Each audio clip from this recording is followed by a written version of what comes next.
TV Kolding News. TV Kolding News. Og i dag er vi snakker om boliger. Boligselskaber, de går gevaldigt ned, og er det rigtig meget billige boliger til salg her i dag.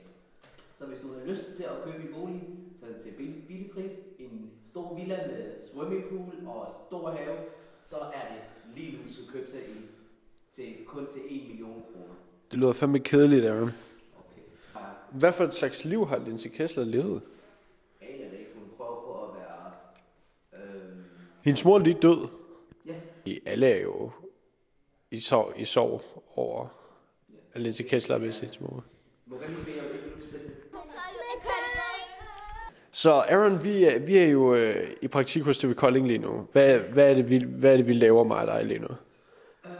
Ja, vi laver ikke så meget. Vi har lige haft en rigtig god pause med vores kontaktperson, som er Claus.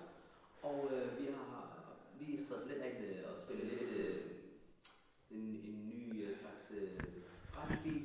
Det hedder Anki Overdrive. Anki Overdrive. Du spillede Skull. Hvad er det fede ved Skull? Tak. Jeg tror, det har været et godt nyhedsindslag.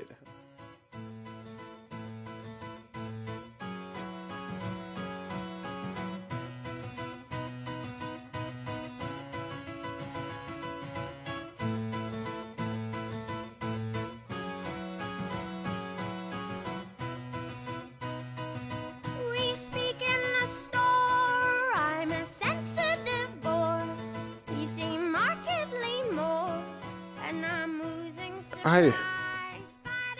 Hej. De nye store danske filminstruktører. Altså, og det er jo interessant, fordi Danmark har jo egentlig en meget speciel form for film. Altså, vi har jo kendt for at lave de her dogmefilm. Faren, han er sådan lidt pædofil, og er det sådan noget, du regner med at se til Nikolaj Filmfestival? Det tror jeg, at det er det, vi kommer til at se. Aaron, hvornår har du sidst været i biografen? Det var før jul, der var jeg i biografen. Hvor var den at se? Der var jeg ind og se 50 Shades of Dark. Men de er værd at se? Ja, det er værd at se, ja. Hvad for nogle amerikanske film tænker du? Altså, tænker du gamle westerns? Tænker du... Hvad for en? Triple X-film, ja, præcis. Det er en rigtig åndssvagt Vin Diesel-lort. Har du set alle Fast and the Furious-film? Ja, jeg siger sådan, han er uovervindelig i den film der. Det var sådan like... Do you know what the great thing about a street fight is? The street always wins. On point. Og med det, så tror jeg, vi takker af for dette form for interview. Vi er tilbage lige med. Jo, jeg synes, vi skal have noget bidrag af den syge domstol.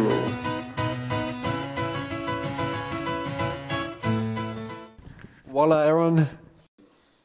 Hvad er det, vi laver lige nu? Wallah, jeg ved det ikke, Wallah.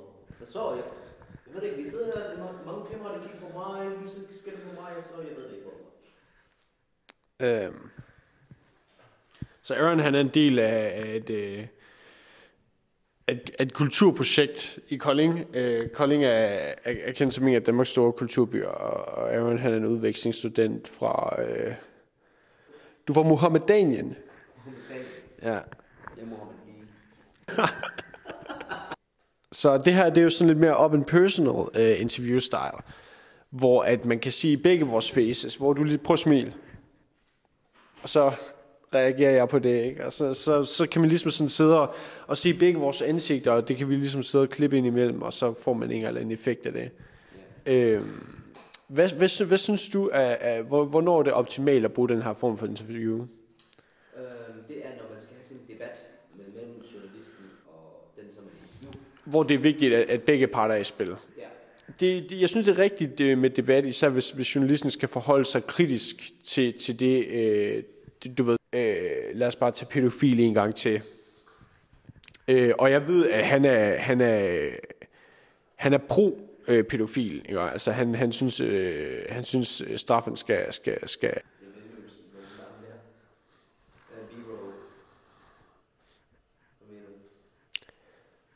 Okay. Jeg synes, det er kæmper, der er rimelig meget. Er det ikke køleskabet?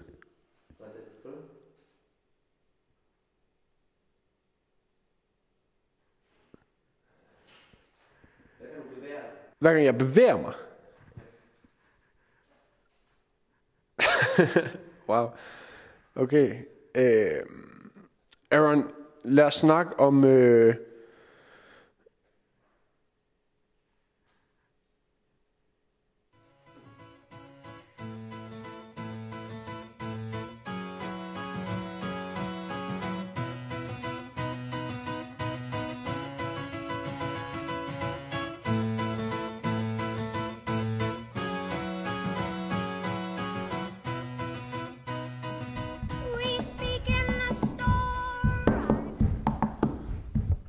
Det er dag 3 ved Stephen Kolding, hvor vi er i praktik, og grunden til, at vi gør det her endnu en gang, det er som om, at lyden er sådan lidt bagud. Fordi det er pisse forvirrende, når jeg har det her høretelefoner på, fordi det er som om, det kommer sådan lidt... Nu snakker jeg normalt jo. Ja. Fordi lyden, jeg prøver sådan at følge mig selv. Det sker helt automatisk. Du går meget langsomt lige pludselig, at du snakker like this. Ja, jeg er sikker på, at vi er klar. Men når vi skal lave den der walk and talk, er det sådan... Der har jeg set mange interviews, hvor det er walk and talk. Ja. At de hang en allerede foran, så kan de snakke, så kan man optage lyden samtidig med, at de snakker sammen. Det er bare, jeg har set før. Nå ja, altså så du tænker på, for eksempel Jeanette, så skal hun have en, og så giver vi Laura eller hvad med bare en på. Så. Ja, så som det jeg mener 2, at de får en hver på. Hvor lækker hun er. Ej, okay. Ja, præcis. Kom. Jeg har kun set på det billede på artiklen, der var sådan, jeg kan ikke rigtig se noget, hun står sådan her. Jeg vil også lidt... Sådan det er tutmund. Okay. Jeg har faktisk overvejet, at jeg skulle spille en lille duet med hende. Nobody wanna see us together. Det kan godt være, 130, og jeg er 22, ikke? Men altså, so it's just a number. Præcis, det siger jeg også.